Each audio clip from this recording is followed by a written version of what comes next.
Hey guys! Welcome. Oh, wrong link. Oh well. Hey guys, welcome back to another video. Today we are going to play a new game. As you can see, I've already been playing it. I have been trying to do it a while.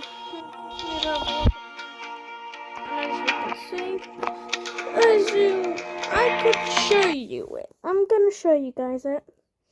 See that? It's the same thing as that. It is made by the same person as well. So, as we look at this, see that, all that, I can do that, and do this, that will do all. See all these hammering, that's going to increase. These will help, like this one. I need 20 of course.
£13.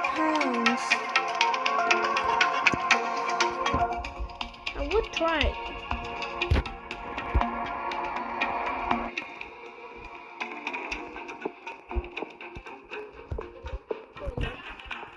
I finished the bullet. Oh shit.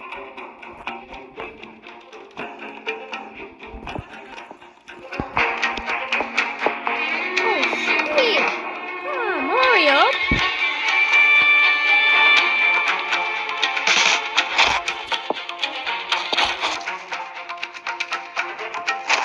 What are you doing? 12.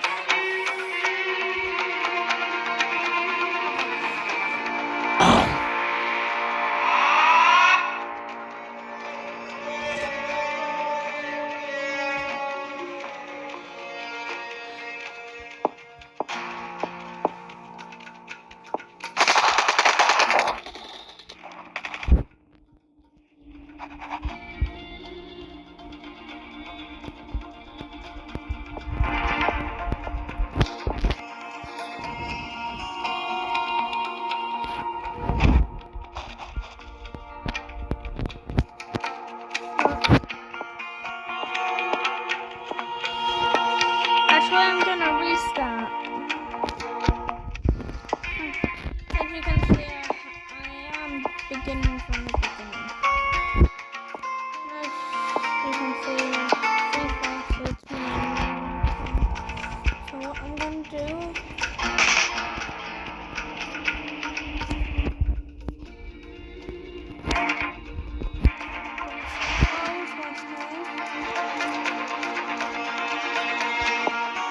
This time,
having a look how much it is. So, £2. Alright, for £2. Okay.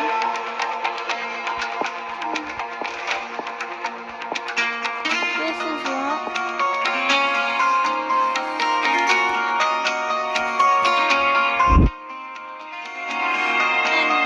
Happy Christmas, everyone.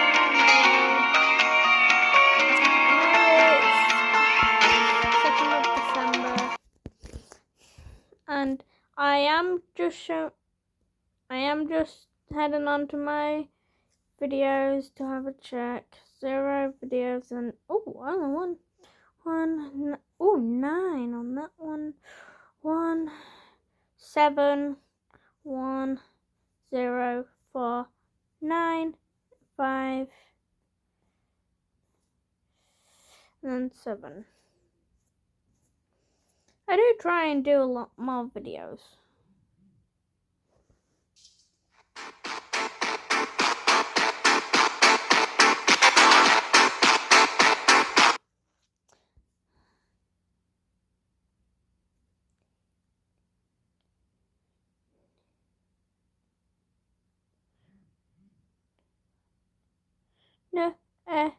On Nagon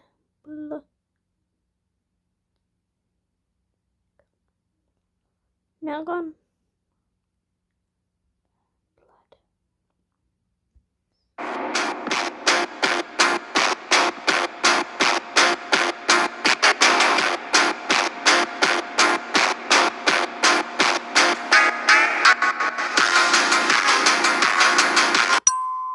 2,000 bugs, take it.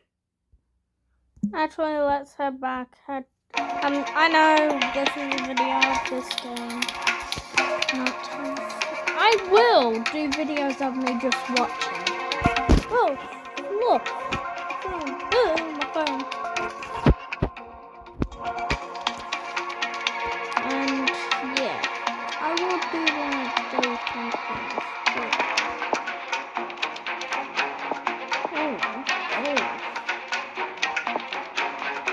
Once I finished all this, once I finished all that, I will be moving on. But I'm hoping they will show up, the enemy. But if they do, I'm just gonna leave them to it because as long as they don't get passed over to this bit, I'm fine.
Pretty far away, so I'm just going to do my thing, then do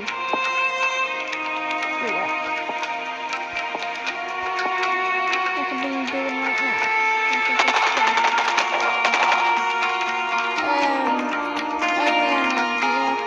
That's starting to, oh no. They have made a base over here, so we'll be starting a base over here.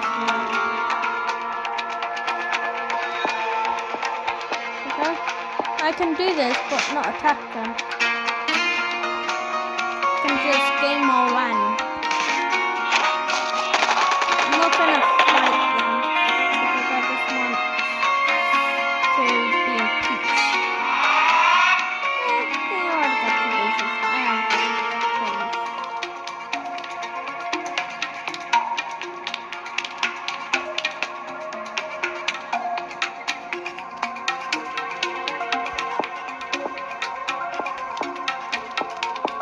I just bought a scout. Would help us.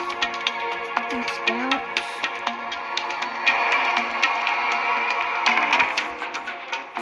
We might actually.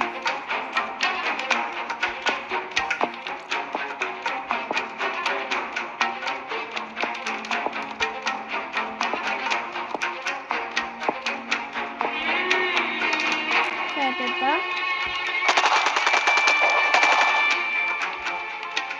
Controlling more of the areas, so it's going to be a bit of having more. They have more tricks than I actually expected. I might actually be doing more inventory. So I gained over here. Finished with all these, so that will be slowing down. As you can see, I still have all of them.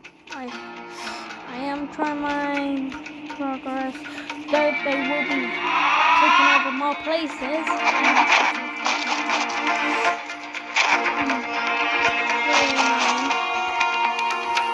But as you can see, I'm gaining more lands. So I can check. This is all mine. This is all on cover. You can see we'll be making this bit is going to be ours. Having a look. Okay, now I need to move them over here in case they do try and invade us.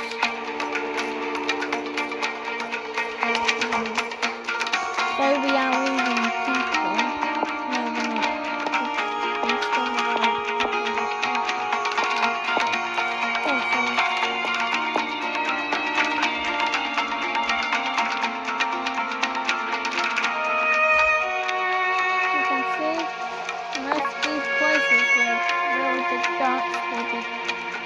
Very soon.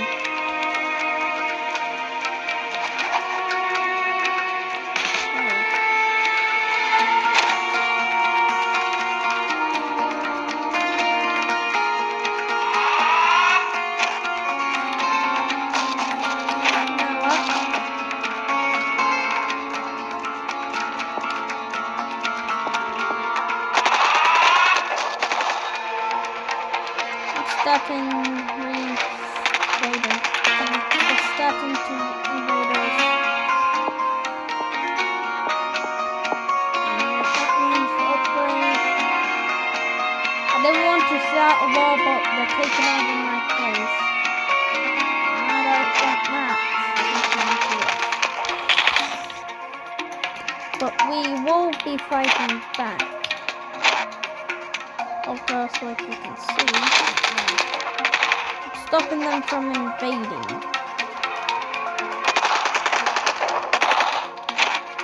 Moving further.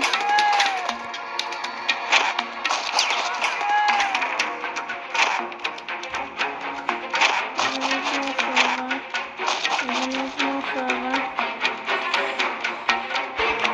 Don't worry.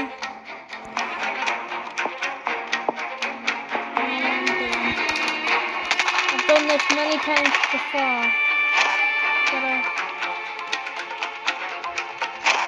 Move back over here because I know people want to.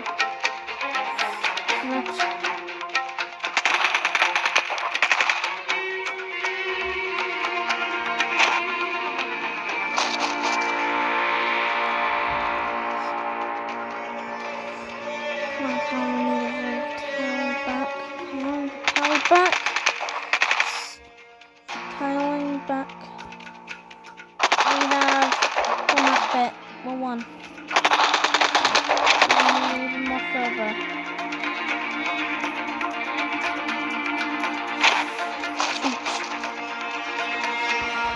As you can see, I am fighting back. fighting back with the weight.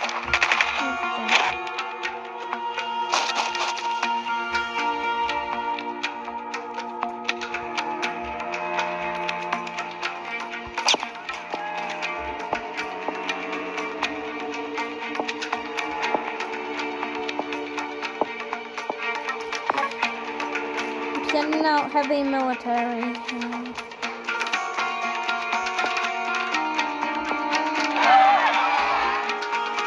Yes. We're gaining more of the places. This place will be turned to ours very soon. Ours. All these will be turning into ours.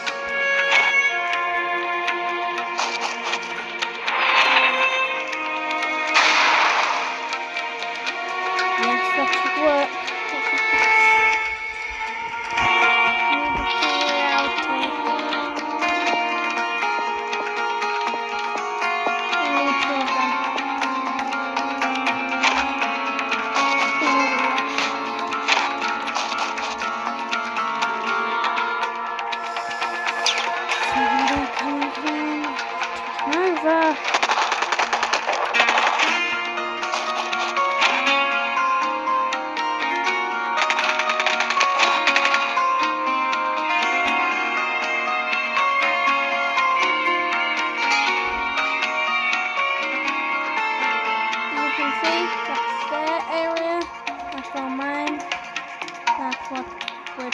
I'm trying to protect. I will be gaining more of these. This would be helping. That should be helping us. As you can see, I do have Air Force and that is a spy drone. As you can see, it's the man we're fighting back.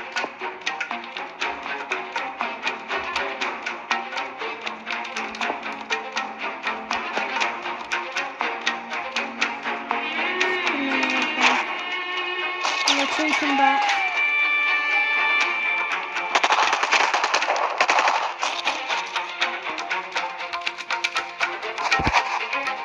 Making them accelerating. Fighting back. Come on, fight back. Fight back. This is bad news.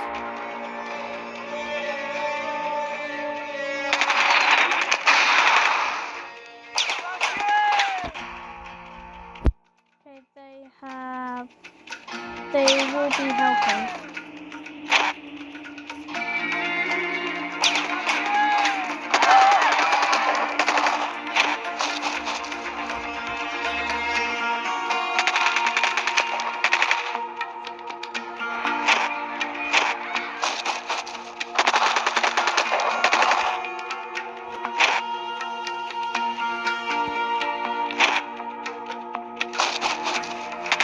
Too many of them. Need to build a third one.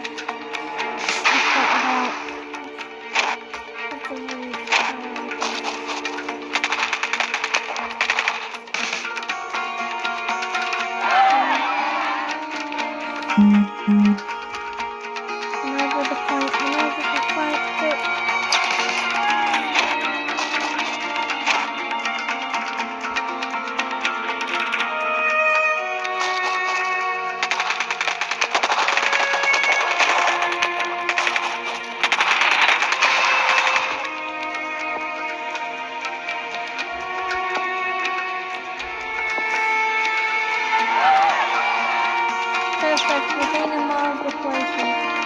Luckily, I'm gaining my hospitals. That will help us. As you can see, 1, 2, 3, that's ours. They'll just be added on this way. We are actually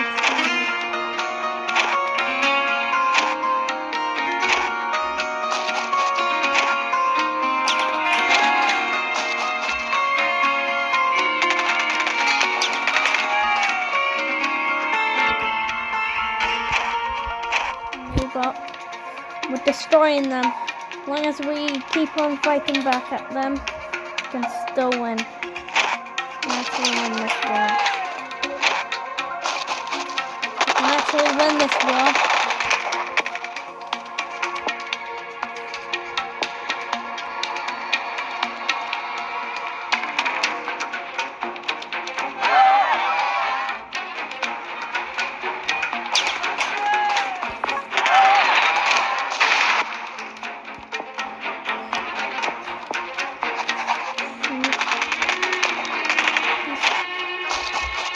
They need to move to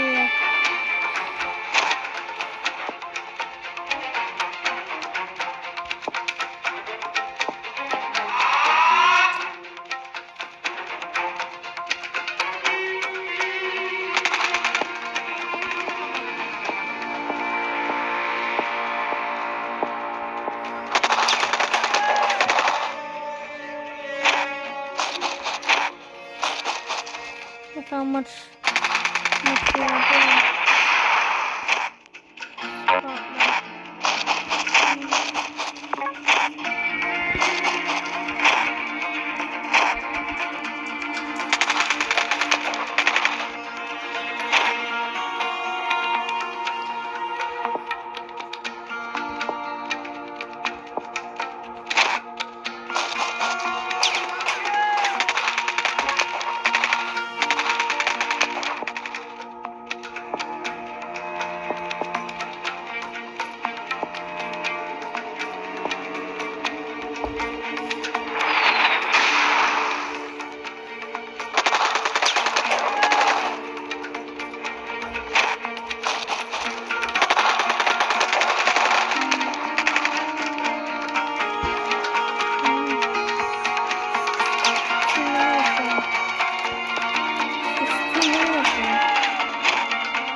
Okay, again, some more military, so we have 1, 2, 3, 4.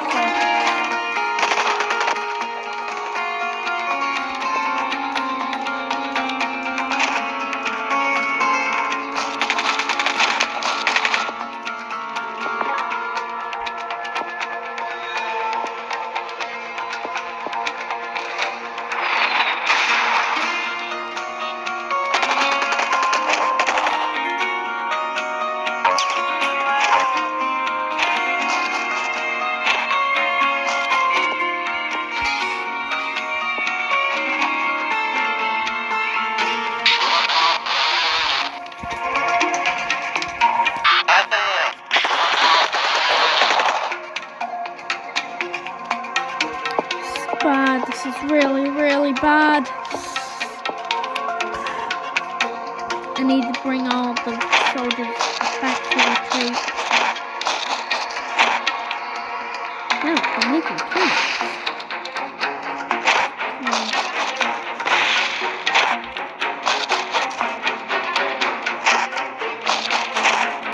No,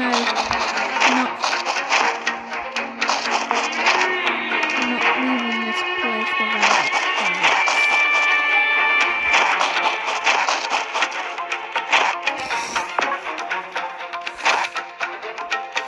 They will try and escape us, but they won't win. We almost won this. We almost got rid of all these. Come on, win.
Nah.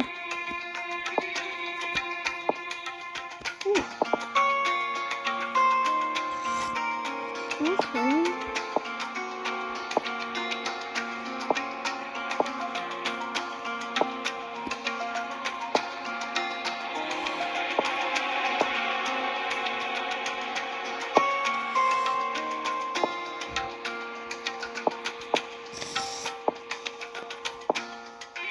Oh.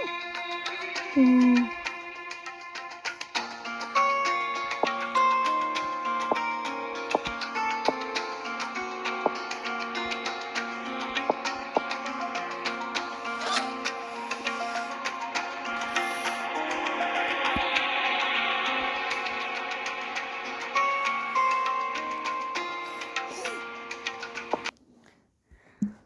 Gonna stay sleeping. Guys, I'll be back in a second. You might just have to put like a short video on for you guys to watch. I have to sell my Malibu.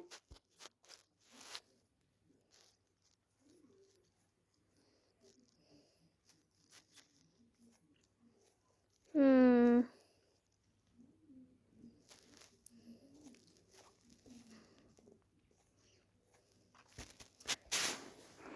You can Having watch. just conquered another world, a strange command comes through on Bardock's scouter. All Saiyans are to return home to planet Vegeta immediately. Though some, like the young Prince Vegeta, might be arrogant enough to ignore this Imperial command, Bardock and his team aren't among them, so they rush home, anxious and wondering what exactly is going on. As they fly through the black of space, illuminated only briefly by the occasional star, a dark omen looms over them. When Team Bardock arrives to planet Vegeta, they are greeted by a planet far more bustling than usual. Rising from his space pod, Bardock asks to see if anyone knows why Frieza called them all back so suddenly. No luck. He continues home to his wife Guinea, who's happy to see him. As they talk, Bardock mentions how he has a strange feeling about the situation, to which Guinea responds that she wants to show him something really strange. The two go to see their son Kakarot, still in his incubation pod. Since he looks so healthy, Bardock asks what could be so strange about him. Guinea tells him to check his power level, but when Bardock aims the scouter in his direction, it's blank. It isn't that his power level is too high for the scouter to read, or even too low since the scouter can read power levels of 0. The scouter just goes blank, unable to even tell that Goku is there. Seeing his confusion, Guinea assures him it's not a malfunction on his part. I tried it with several scouters. None of them can tell me his power level. It's like they don't even know he's there. No, that can't be right. Unable to believe what he's seeing, he turns the scouter on Guinea, whom it reads without a problem, showing a power level of just over 1,000. Stumbling back in confusion, Bardock wonders what it could all mean. And just then, he remembers the old legends. Could it be that his son Kakarot is a Super Saiyan? Super Saiyan or not, Bardock has an eerie feeling about the entire situation. He's never trusted Frieza or his father, and this sudden call home didn't do them any favors. Wanting to save their son from the impending doom he senses, Bardock takes his space pod and prepares to launch him to another planet. Guinea contests the decision, but Bardock eventually wins her over, promising that if he's wrong, he'll go get Kakarot himself. Besides, they can't track him with their scouters. He'll be fine there, trust me. Between smiles and tears, they wave their son off on his own journey, hopeful that they're wrong, and will see him soon.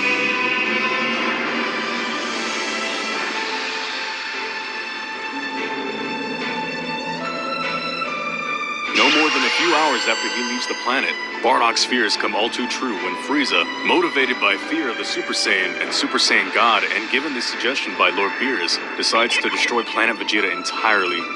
Though Bardock fights valiantly against him, he's ultimately outmatched by the sheer destructive force that is Frieza.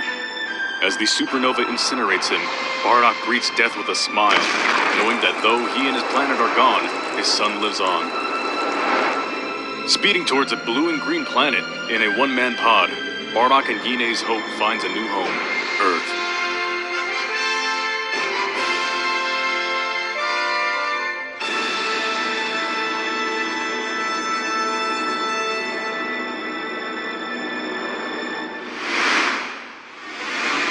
As Kakarot's pod enters the atmosphere, flames begin to creep up all around it, and soon enough it looks like a small comet, speeding steadily towards the ground below. Below lies Mount Paozu, a serene mountain valley teeming with all sorts of life. One bit of life here is Gohan, a solitary old man who lives alone in his small home on the mountain. Though he's never had a family, he does sometimes wish he had someone to keep him company. As he walks through the forest collecting vegetables for tonight's dinner, Gohan sees the comet above and marvels at it. Its colors are like nothing he's ever seen before. As it approaches the mountain below, the comet grows brighter, and soon enough it crashes right into the valley. The ground trembling all around, as if the forest itself has moved. Hurrying over to find the crash site, Gohan is excited. His imagination runs wild as he imagines just what he'll find. Maybe it's a rock of solid jade, or an asteroid made of pure gold. When he pulls back the last leaf standing between him and the crash site, he finds not a rock, but a spaceship. It's open, and inside sits the most mysterious young boy. Before moving forward, have you ever thought about the possibility of just chatting with your favorite anime character? Well, now you can. As a kid, I always had the dream of meeting guys like Goku and Vegeta, and now Doppel AI makes that dream come true. Through Doppel AI, you can actually have endless conversations with multiple Dragon Ball characters or belonging to other popular shows, including characters like Bulma, Cell, or Frieza. I was stunned by how realistic their responses were and how easy it was to lead the conversation to newer topics. I mean, can you imagine asking Vegeta what it is he loves so much about Bulma, or suggesting Goku to become a cook? Nevertheless, this is only the beginning, since Doppel AI is working on incorporating a voice feature that will allow you to chat through voice notes. I'm already picturing myself trying to get Bulma mad and seeing how she reacts. And if you really are looking to try Doppel AI and all of its amazing features, you should also know that if you join the Discord community, you may stumble upon amazing giveaways like the chance to win $300 or even an Oculus Quest. I mean, fun, friends, and gifts all in one place? Now that sounds nice. If you want to have the Z-Fighters with you at any time, remember to check Doppel AI, because it certainly can give you incredible moments as a Dragon Ball fan. He's got armor and a tail, and he can't yet speak, but he can cry, and cry he does. Amid his tears, Gohan figures that this boy is the answer to all his wishes. Finally, he has a grandson. He decides to raise the mysterious young boy who fell from the sky. Raising him in his hands, he happily declares, "I'll name you Goku. Although I'm a bit too old to be your father. I know. You can call me Grandpa. You like that?" Unfortunately for Gohan, Goku seems to have other plans. He's quite fierce, and soon enough begins to kick and fuss, and then poof, he's out of Gohan's arms and falling towards the waterfall below. Gohan tries to catch him, but to no avail. Off he goes. Goku's fall is stopped suddenly when he hits his head on a rock, silencing his whining and frightening his new grandfather. Gohan jumps down after him, grateful to find he's still alive. He puts Goku in his vegetable basket and carries him home, eager and unaware of just who he's carrying. Gohan, of course, is a good man, and a good grandfather to Goku. He trains him in martial arts and teaches him good manners. If you ever see a girl, treat her nice. Though Goku has never seen another human in his life, let alone a girl. Gohan teaches Goku everything he knows about the world. All the different plants and animals, how to fish and cook, and how to count and do basic math. Though Goku doesn't take too well to that last one. Finally, he shows Goku his most prized possession, the 4-star orb. Though neither one of them know about the Dragon Balls or their immense power, Gohan sees the orb as his unique treasure, one he found on this very mountain. He and Goku both treasure it greatly, having never seen anything else like it. One day, when the moon is full, Gohan and Goku are taking a midnight walk, something they don't normally do. At one point, Goku looks up at it and, transfixed by its light, transforms into a ghastly creature. His body becomes covered in red fur and his teeth sharpen like sickles. He grows and grows until he's as tall as a castle, and he keeps growing. He's become a giant, senseless ape. Stricken with fear, Gohan can't even say a single word. Between Goku's roars, Gohan calls his name, but to no avail. The giant ape takes one look at him and tries to step on him. Thankfully, he dodges, and in doing so, he realizes the situation is hopeless. He runs and hides for the night, praying and hoping that this will all be over soon. His prayers are answered when the sun rises and Goku transforms back into his human form. He sleeps soundly, and as Gohan stands over him, he can't help but wonder just what that was. Whatever it was, he doesn't want it to happen again. So when Goku wakes up, Gohan tells him never to look at the full moon. Goku doesn't understand, but he listens anyway. Okay, Grandpa. Unfortunately, after a few more years of peace, Goku would unwittingly break this rule, and the consequences would be severe. Waking up one day around midnight, he tiredly glances at the moon and begins to transform again. This time, Gohan isn't lucky enough to escape, and Goku tramples him to death, crushing their home in the process. When the sun comes up and Goku de-transforms, he sleeps again, waking up only to destruction and death. As he mourns the death of his grandfather, Goku looks around his shattered home and finds only one thing unbroken: the 4-star ball. After burying Gohan and rebuilding their home, Goku builds a shrine to him with his memento as its centerpiece. With this ball, his grandpa Gohan and his memory would live on forever. As Goku grows, life continues much the same. He keeps the 4-star ball in the shrine and lives off the land, fishing and hunting and foraging for meals, never forgetting his grandfather's lessons. He practices martial arts day in and day out, incorporating it into his daily life. One day, amidst his normal routine, something a bit out of the normal happens. A visitor arrives. She's a young girl, 16, and with bright blue hair. More than that, she's a genius. And with her newly invented Dragon Radar, she's come for the 4-star ball. Speeding down the road to Goku's home, she crashes into him on the way. And unfazed, Goku takes her to his home, showing kindness to girls like his grandpa taught him to. As they near Goku's home, the Dragon Radar hones in on the 4-star ball. When they finally get there, Bulma can hardly contain her excitement. As Goku excitedly tells his grandpa about their visitor, Bulma tells him all about the Dragon Balls and their wish-granting powers, showing off the 2 already in her possession. Playing off Goku's love for battle and eagerness to see the world, she recruits him on her journey, and soon enough, they're off to gather the remaining 4 Dragon Balls. Just like before, he meets the turtle hermit Roshi, who gives him the 3-star ball and Flying Nimbus as reward for helping his turtle. He then easily defeats Oolong and receives the 6-star ball from a village woman as a reward. Goku meets Chi-Chi amidst her home mountain constantly burning, and Roshi puts out the flame on Ox King's mountain by destroying the whole thing, earning the crew the 7-star ball. Seeing Roshi use the Kamehameha wave, Goku does the same, accidentally erasing a mountain range in the distance. As they enter Pilaf's castle to retrieve the 5 Dragon Balls that Pilaf's gang stole from them, Goku and company are imprisoned just like before. Only this time, Goku easily breaks out of the prison before Pilaf can gas them. Terrified of Goku's strength, Pilaf's gang tried to fight, but it's useless. Goku easily defeats them, terrifying the would-be Emperor into running away. As he runs, Pilaf is intercepted by Yamcha, who demands the 5 balls back. Additionally, Bulma wants the final ball as payback for the gang having stolen from them. Come on, you owe us. Giving in, Pilaf gives the final ball over to Goku and company, who don't know what to wish for. Bulma already has a crush on Yamcha, so she doesn't need to wish for a boyfriend. After considering it for a while, they decide to wish Ox King's mountain and castle back, minus the flames. But a problem arises when Shenlong is summoned. As Goku looks up at him, he sees the full moon and transforms into a great ape once again. As he rampages around, everyone screams in fear for their lives. Finally, Oolong screams at Shenlong, "Change Goku back!" At which point, Shenlong's eyes begin to glow. Energy surrounds him and Goku. Nothing happens at first.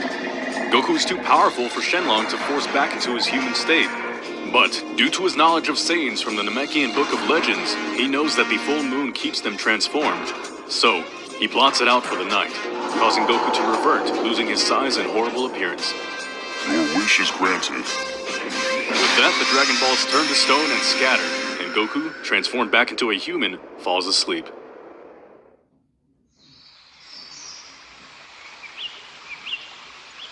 Bulma quickly wakes him up, the crew now knowing his terrifying secret. Having no memory of the event, Goku asks where the balls are, at which point, Bulma tells him they made a wish. Disappointed he missed it, Goku moves on rather quickly. Oh well, I gotta make sure to stay up and see it next time. The crew then go their separate ways, with Goku eagerly awaiting the return of the Dragon Balls, especially his grandfather's precious 4-star ball. Goku begins training with Roshi shortly after the events with Pilaf take place. Having seen the Kamehameha wave, he was eager to learn everything Roshi, the god of martial arts who taught his grandfather, had to offer. Like before, he partners up with Krillin, although he's far too strong to be Krillin's rival. He's even stronger than Master Roshi, but he doesn't know how to control his power very well. As Roshi teaches Goku and Krillin about Ki and all its uses, Goku catches on naturally. As Roshi watches his student quickly surpass him, he can only marvel at his progress. One day, he'll be the strongest fighter in the world. After several months of intense training, Roshi wants to see just how far his pupils have come, and he has the perfect way to do so. The 21st Tenkaichi Budokai is coming up, and all the strongest fighter in the world will be there. He urges Krillin and Goku to enter, and he secretly enters himself as Jackie Chun. Finally, he'll put the boys to the ultimate test and see if they're worthy to be called students of the Turtle School.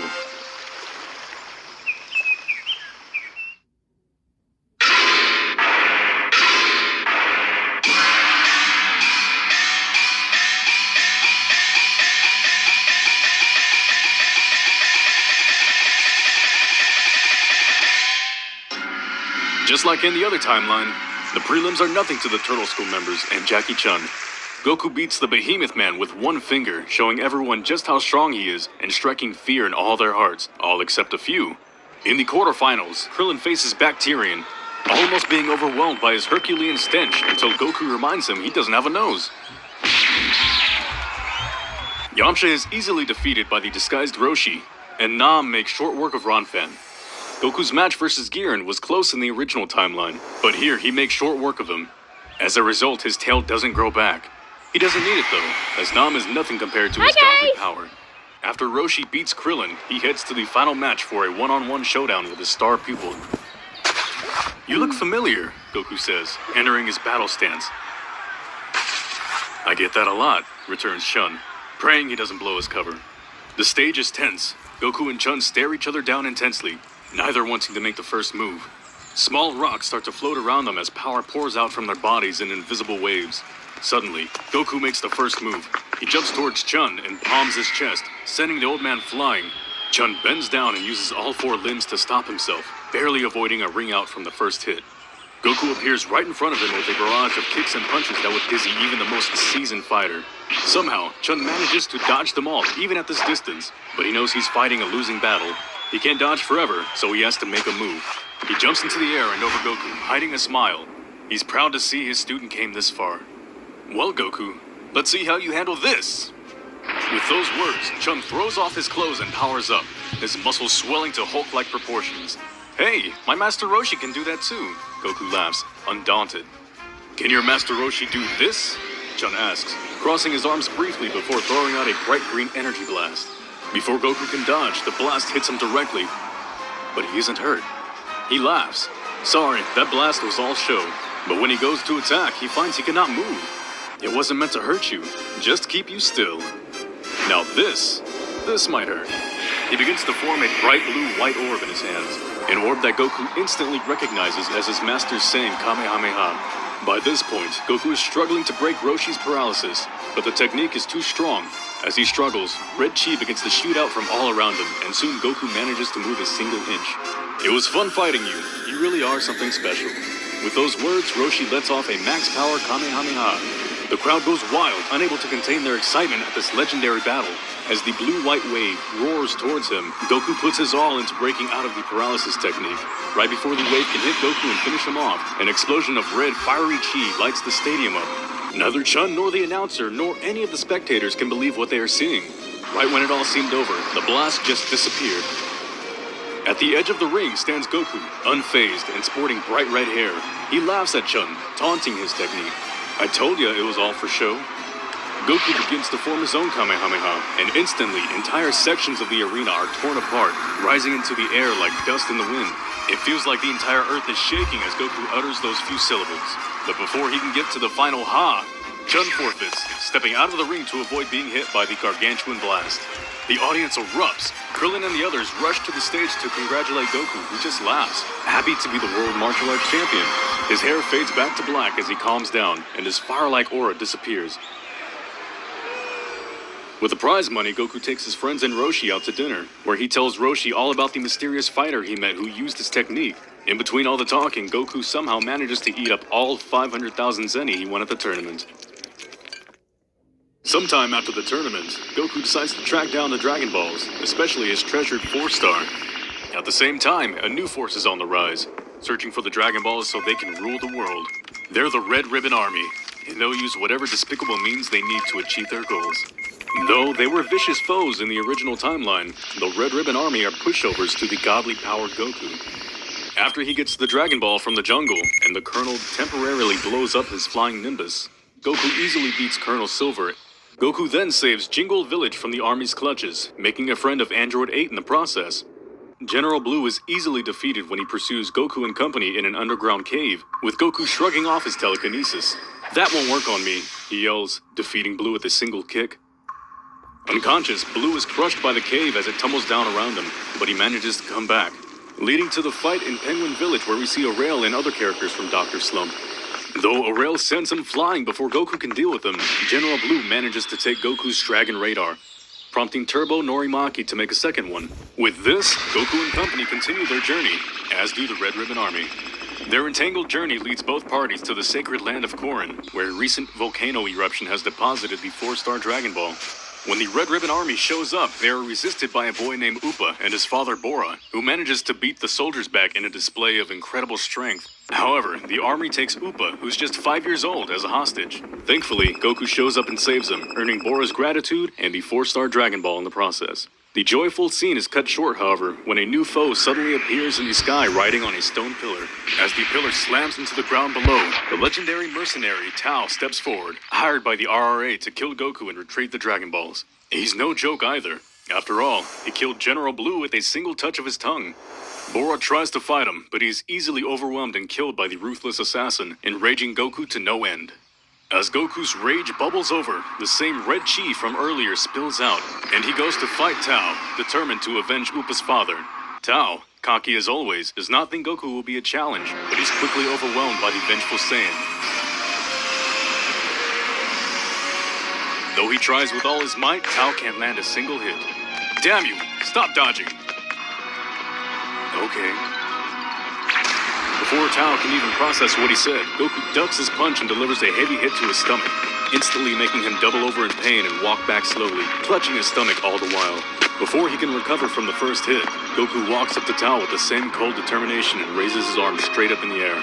Before Tao can even speak, Goku brings his arm down almost too quickly to be seen, elbowing Tao in the back of the head with the force of an avalanche.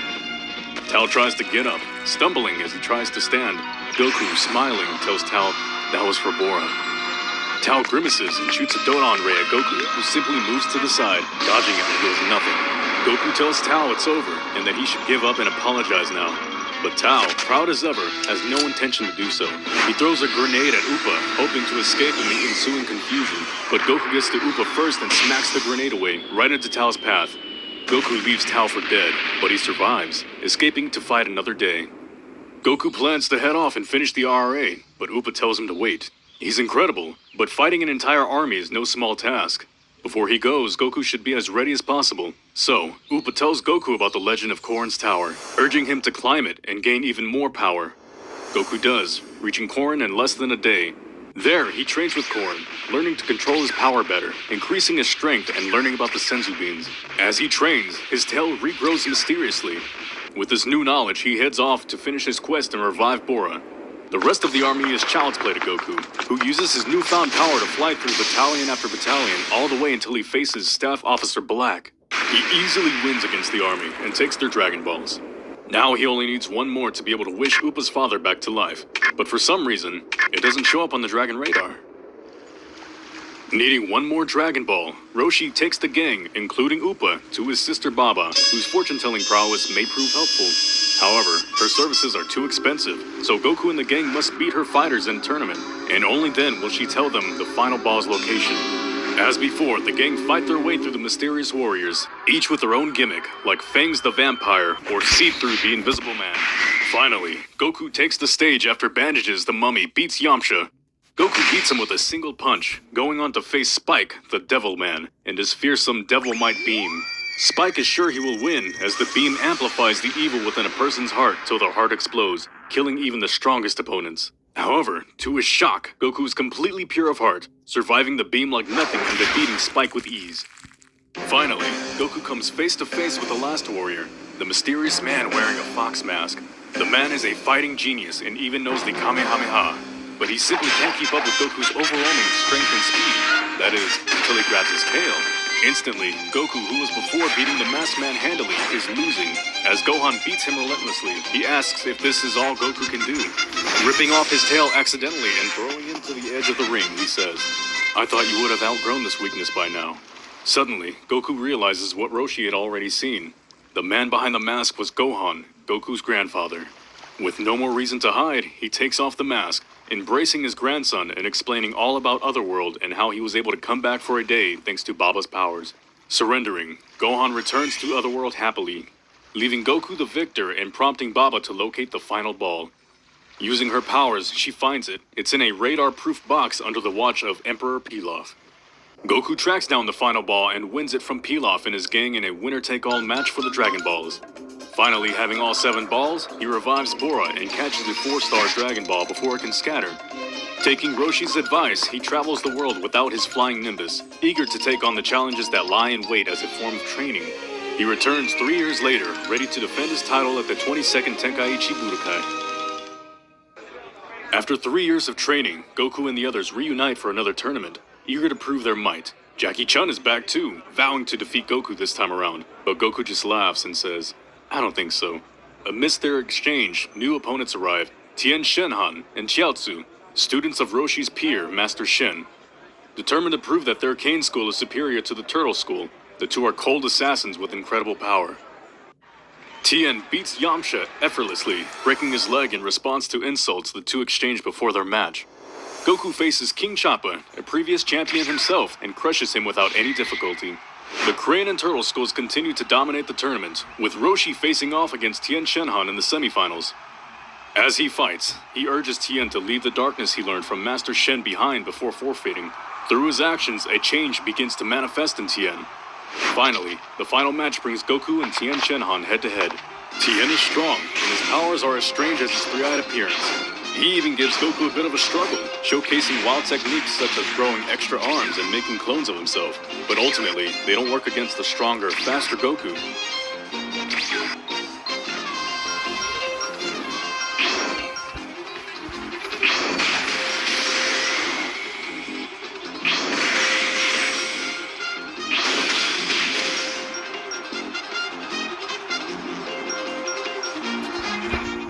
Though Chiaotzu tries to cheat for him, Tien stops him.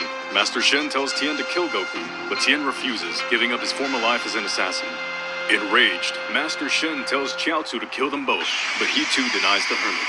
Tired of the evil master, Roshi blasts him out of the tournament grounds, leaving Tien free to focus on the match. After a bit more time fighting and losing battle, Tien Shenhan jumps up in the air, cupping his hands together and aiming them towards the ring. Roshi is nervous, knowing the technique that Tien plans to use. As Goku's friends ask him exactly what Tien's going to do, he explains, "It's the Kikoho, a wave that converts a person's life force to energy. It's extremely potent, even more than the Kamehameha, and using it can kill both the user and their opponent." Sweating nervously, all they can do is watch as Goku jumps towards Tien, ready to finish the match. "Gotcha! Kikoho!" Tien fires his attack, not at Goku, but at the ring below, completely blowing away the tournament grounds.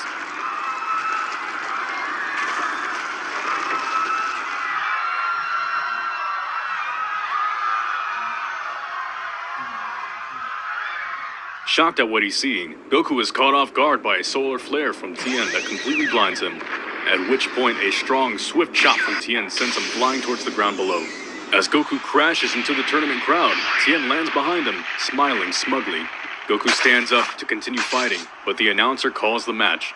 And the winner by ring out, your new world champion, is the Crane School's Tien Shenhan. As the crowd erupts, Goku's friends rush over to see if he's alright. Tien and Chiaotzu come over to gloat, but Goku is unbothered. "You got me, but I'll get you next time for sure." "I doubt it," Tien says, walking off smugly. Before he can leave, however, he turns around smiling. He offers to take the Turtle School out to dinner, thankful to them for the great day. "I'll always say yes to food," Goku says, preparing to go to the restaurant. As they are leaving, he remembers that he left his things at the tournament grounds. Krillin offers to get them and catch up, sending the others off ahead of him. At the restaurant, Goku surprisingly has no appetite. He's worried about Krillin, who, for some reason, still hasn't caught up with them.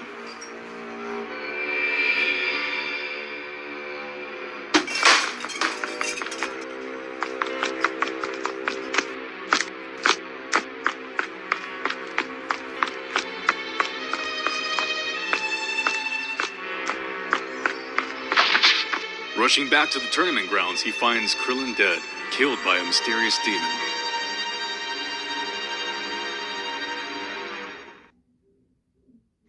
And it turns out the demon who killed him took the 4-star Dragon Ball and the list of Tenkaichi Budokai's competitors. As Goku takes the Dragon Radar to track down Krillin's killer, Roshi sees the paper left behind by the creature, marked with its bone-chilling insignia. The demon, he explains, belongs to King Piccolo's Demon Clan, a fearsome clan who terrorized the world hundreds of years ago. Their power was too much for Roshi, Shen, and their master Mutaito, the latter of which used his entire life force sealing King Piccolo with the Mafuba. Roshi isn't just terrified at their recent emergence, but also confused. How can he be back? I threw the rice cooker he was contained in to the bottom of the ocean. It turns out Pilaf released the demon, hoping to use its power to defeat Goku, ambitious as ever to conquer the world. Demon King Piccolo instead says he will use the Dragon Balls to restore his youth, at which point he will conquer the world, kill Goku and all the other World Tournament competitors whom he sees as threats, and give Pilaf 1/5 of the world to rule. When Goku finds Krillin's killer, Tambourine, he defeats him easily, killing him with the Kamehameha. Angry, Piccolo sends another son to handle him, Symbol. Before Symbol can even get to him though, he comes across Yajirobe and tries to take the Dragon Balls in his possession. Yajirobe kills him without much difficulty and continues on his day, stumbling into Goku by chance. Angry that he's lost 2 sons, Piccolo decides to handle the 2 fighters himself.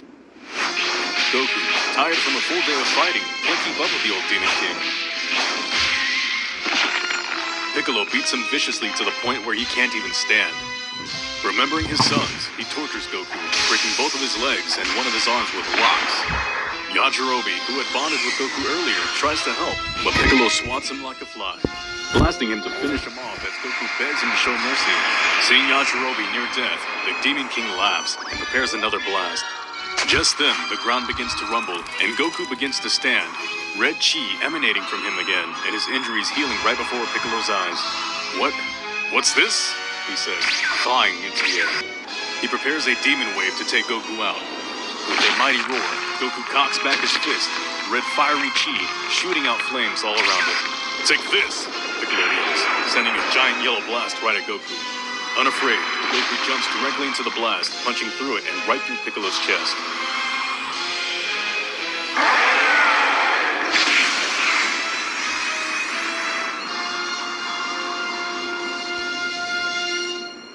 As Goku falls, he looks back at the dying villain. He coughs up an egg. In it, his reincarnated son, and gives him his dying wish. Grow up strong. Defeat Goku and conquer the world. Never let the evil in you die, and never, ever forget who you are. Having given his son his last words, King Piccolo dies. As Goku lands below, he finds Yajirobe, barely breathing. He calls the Flying Nimbus and takes him to Korin's tower. There, he asks Korin for a Senzu Bean, which he feeds to Yajirobe, healing him instantly. Grateful to them both, Yajirobe ends up staying at the tower as Korin's servant. Before Goku can leave, a shocking visitor arrives. Piccolo, he yells, ready to fight. No, Goku, this is Kami. Kami? Finally, Kami speaks. You've done well for yourself, Goku. You even managed to defeat my evil other half. I can't thank you enough for that. Tell me, is there anything I can do for you? If you're his other half, are you strong like he was? Stronger, actually. Much stronger. No way! Well, if you want to repay me, how's about training me? That seems like a fine idea. Alright then, let's go. Before he can go though, Goku has to do one more thing. With the help of Roshi and the others, he collects the Dragon Balls and wishes Krillin back to life. Dragon Ball! Unlike the main timeline, Roshi and the others don't die in this one since Goku beats Piccolo in their first encounter. Thanking the crew for all their help and good memories, he leaves for 3 years of intense training. Oh, Jesus Christ, 1 Meanwhile, hour! a looming threat emerges. Guys, this is gonna be a bit long. 3 years after the fight with Piccolo, Goku reappears, as do the rest of the crew. They're all eager to fight in the tournament and win the title of the world's strongest fighter. When the rest of the crew see Goku again, they hardly recognize him. He's way taller than before. The tournament goes much the same as in the regular timeline, with Kami competing and losing to Ma Jr., and Tien, though far stronger than before, being utterly overwhelmed by Goku's newfound power. Goku eventually faces Chi-Chi, reaffirming his promise to marry her after the tournament. When the final match comes, Ma Jr. reveals who he really is and why he's there. He's the Demon King Piccolo's reincarnation, and he's there to take revenge on Goku. Goku is unfazed though, and simply responds, "Come at me with all you've got." Just like before, he fights Piccolo to a standstill. Neither fighter stronger than the other. However, just when things seem dead, Goku reveals he's got an ace up his sleeve. Sorry to say it, Piccolo, but you'll never beat me. If I were you, I would forfeit the match now. Ha! Please save me your jokes, Goku. Like I'm going. The only way I'm leaving the ring is with your head in my hands. Okay, but don't say I didn't warn you. With that, Goku lets out a powerful scream and begins to power up. Red flames shoot out all around him, and his hair turns bright red. Roshi's mind instantly jumps back to that first tournament years ago. It's the same as before, he mutters to himself. What's this? Piccolo asks himself in a hushed tone. When Goku finishes, he's slimmer, and his eyes and hair have turned completely red. He doesn't know it, but he's become a Super Saiyan God. This is the result of my training with Kami. Pretty neat, huh? Whatever. A new hair color isn't gonna beat me, Piccolo yells, rocketing towards Goku. It's not too late to quit. Give up your evil ways and live peacefully. I would rather die. And continues attacking Goku. He dodges every blow effortlessly. It's as if Piccolo's attacks are just going through him. Guys, I'm actually a bit pissed. Finally, with one glance, he stops Piccolo dead in his tracks. He lifts his bald fist and points it toward him, planning an attack. Piccolo tries desperately to move, but it's no use. With one flick of his finger, Goku sends Piccolo flying out of the ring, destroying much of the ground behind him. It's a clear ring out, but Piccolo doesn't care. He stands up and launches a full-power demon wave at Goku, who simply nullifies it with one hand. With a simple ki, Goku knocks Piccolo unconscious, leaving him there and winning the tournament in style. After the tournament, all of Goku's friends and even past rivals like Tien are awed at his power. Amidst the praise, Chi-Chi pulls him away, eager to get married as soon as possible. Taking the prize money and wishing his friends a fond farewell, he and Chi-Chi fly off together to begin their new life. Meanwhile, rivals like Tien, Krillin, and Piccolo keep training, more aware than ever of the gap between them and Goku. 5 years go by without any commotion. Goku has a son now, and he's named Gohan in honor of Goku's grandfather. Goku is training as always, constantly getting stronger and stronger. One day, a new threat approaches to break the peace.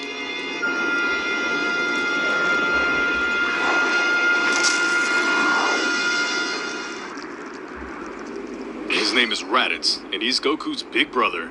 He wants Goku to join his crew of space pirates, but first he's got to find him.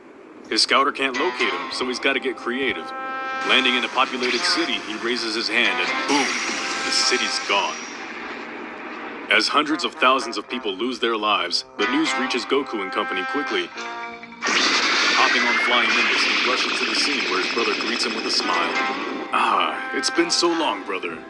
A look of shock appears on Goku's face, and he can barely find the words to respond.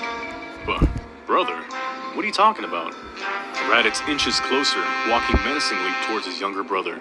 His scouter is aimed right at Goku, but it isn't reading any power level. I was wondering why I couldn't find you earlier. I guess being on this backwater planet has made you weak. What do you mean? Who are you? I'm your brother, Kakarot. Don't you remember? My name ain't Kakarot, it's Goku, and I don't have a brother. Oh please, you're not from here.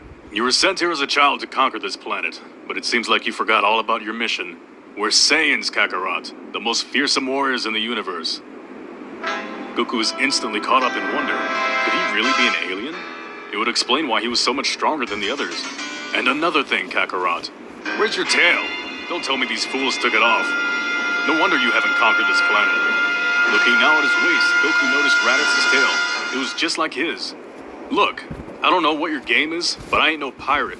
I ain't conquering nothing, and I don't appreciate you killing all these people. Oh, how soft you've become, brother. I suppose time will fix that. Come, let's start fixing you now. Kill the rest of these people on this planet and you can join me. I said no, Goku yells, his anger flaring. Wrong answer, Raditz yells, lunging to knee Goku in the stomach. Goku catches his knee with one hand and holds it with an iron grip. Though he struggles with all his might, Raditz can't seem to break free. Goku throws Raditz across the street with a simple push and tells him to leave the planet. Unwilling to believe Goku is stronger than him, Raditz charges Goku again, this time felled with a single chop to the back of the head. Thanks to you, I need to get the Dragon Balls to revive these guys. You should leave this planet and never come back. Seeing the gap between them, Raditz gets in his space pod and leaves Earth, seeking reinforcements. Months later, he arrives at an unknown planet, where two more Saiyans eat the corpses of fallen enemies. They are the General Nappa and the super elite Prince Vegeta. You were beaten by that trash? Huh, pitiful. But what were those Dragon Balls he mentioned? I don't know. I suppose they are objects that can bring people back to life, though, judging by what he said. If they can do that, maybe they can make us immortal, or even bring back all the Saiyans. I suppose it's worth investigating. Get the ships ready. We're going to Earth. A few months later, Raditz returns to Earth, this time with friends.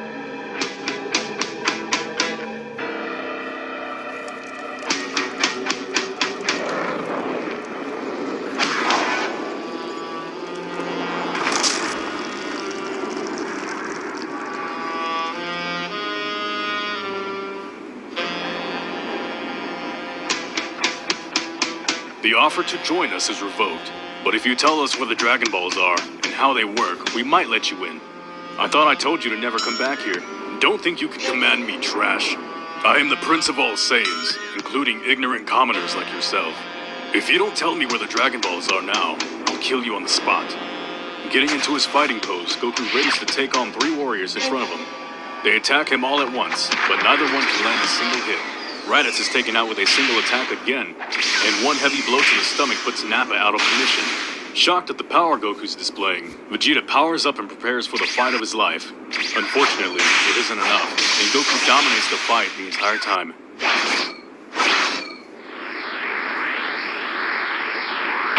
Angry, Vegeta flies into the air and prepares a Gallic gun to blow away the planet. Goku counters with a Kamehameha of his own, which sends the same prince into orbit.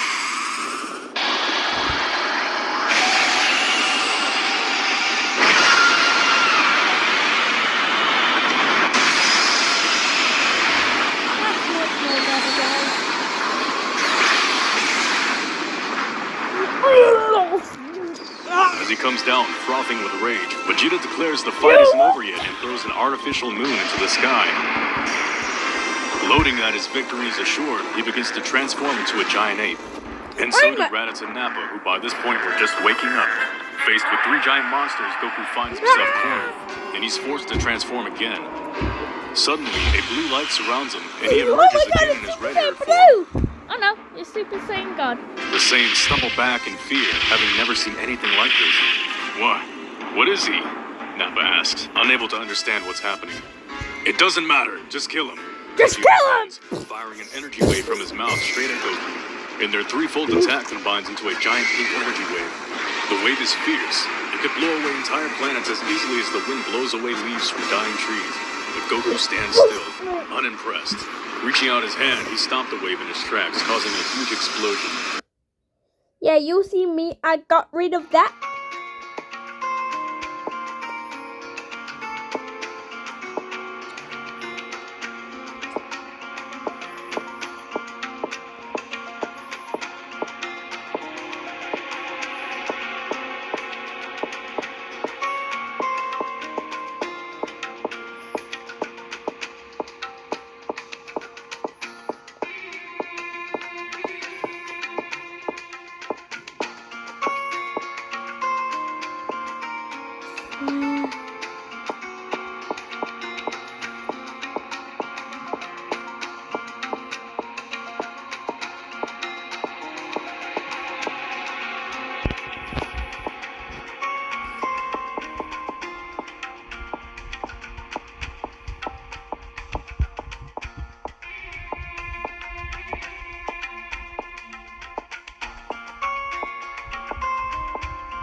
might be the finishing video.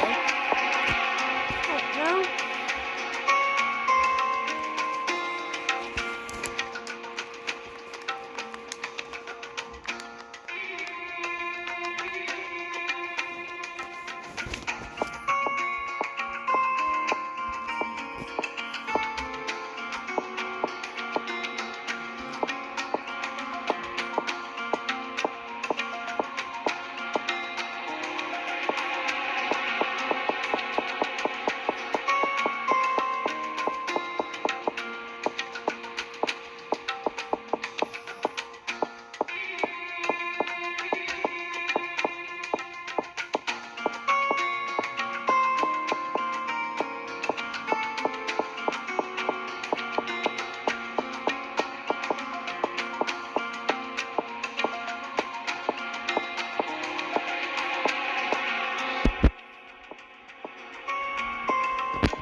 Firepower. Don't ask me why I just sold it firepower.